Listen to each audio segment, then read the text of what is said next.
تندرستی کے سوا کچھ نصیب نہ ہوگا۔ یوں کر گئی ہے ملک میں بدعت جہیز کی، یوں کر گئی ہے ملک میں بدعت جہیز کی، اکثر گھروں میں ہوتی ہے لعنت جہیز کی۔ بیٹے کے باپ کہتے ہیں بیٹی کے باپ سے، بیٹے کے باپ کہتے ہیں بیٹی کے باپ سے، ہم چاہتے ہیں آپ سے کثرت جہیز کی۔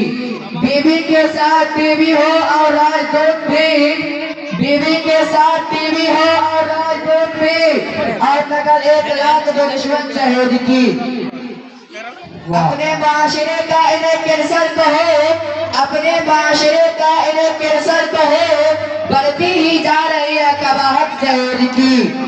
بیٹی ہے سد رسیدہ غریبوں کی بیٹیاں، بیٹی ہے سد رسیدہ غریبوں کی بیٹیاں، کتنوں نے جان دے دی بدولت جہیز کی۔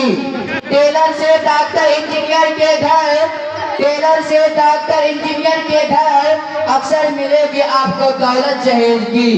پہلے تو اہل علم کرے ان پر خود عمل، پہلے تو اہل علم کرے پھر ان پر عمل، پھر قوم کو بتائے حقیقت جہیز کی۔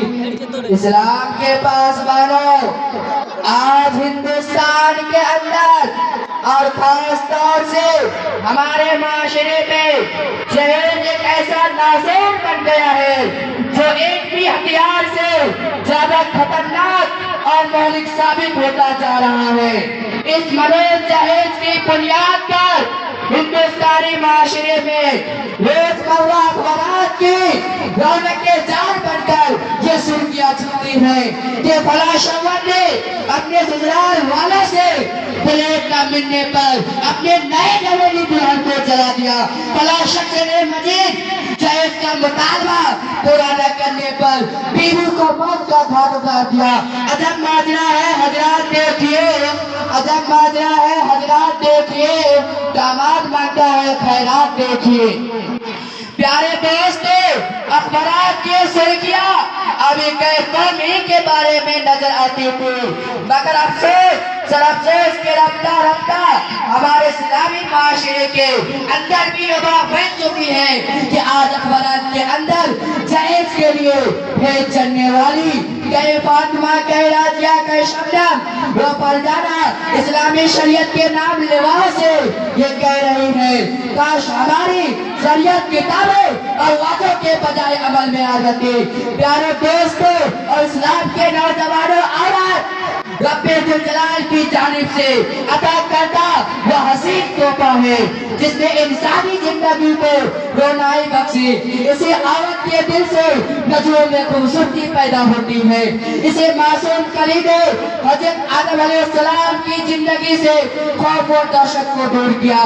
مگر ان تمام باتوں کے باوجود جو مسلم کے تاریخ شاہد ہے کہ اس دار فانی میں جتنے مظالم برپا ہوئے ہیں ان میں زیادہ تر صرف نازک ہی پر کیے گئے ہیں۔ اس بے رحم سماج نے عورت کو جس نظر سے دیکھا ہے وہ نہایت قابل مذمت ہے۔ تاریخ عالم ان دردناک واقعہ سے بھری پڑی ہے۔ کبھی حضرت مریم کو دنیا والوں نے محتم کر کے جنگلوں کی کھاد کھانے پر مجبور کر دیا، تو کبھی نمرود نے اپنی بیٹی کو ایمان لانے کی پاداش میں آگ میں ڈالا، تو کبھی عرب کے جاہل معاشرے نے لڑکیوں کی پیدائش کو اس قدر مہوس تصور کیا کہ ان کو پیدا ہوتے ہی زندہ درگور کر دیا جاتا تھا۔ محترم حضرات، آج بھی ان معصوم دوشیداؤں پر جو مسلم کے پہاڑ توڑے جا رہے ہیں، جب وہ تشدد کی کھاردار جاریہ ان کی راہ میں حائر ہے، آج بھی ان عورتوں کے ارمانوں کا دھون کیا جا رہا ہے۔ غریب گھرانے کی بچیوں پر خدا کی زمین اپنے وسعت اور کشادگی کے باوجود تنگ ہو رہے ہیں۔ ساری دنیا پر یہ بات روز روشن کی طرح آیا ہے کہ جس گھر میں لڑکی جوانی کی دہلیز پر قدم رکھتی ہے اسی وقت سے والدین کی نیند حرام ہو جاتی ہے۔ زندگی کا ہر لمحہ سانپ بڑھ کر دسنے لگتا ہے. ایک طرف لڑکی کی اٹھتی ہوئی جوانی ہوتی ہے تو دوسری طرف جنسی پھیڑیوں کی اٹھتی ہوئی نگاہیں ہوتی ہے تو تیسری طرف پڑوسی کی چیمی گویا ہوتی ہے. والدین اس گلاب کے پھول کو سجانے کے لیے جب کسی لڑکے کی تلاش کرتے ہیں تو جہیز کے مطابق ان کے ارادوں کو وہی مسمار کر دیتے ہیں.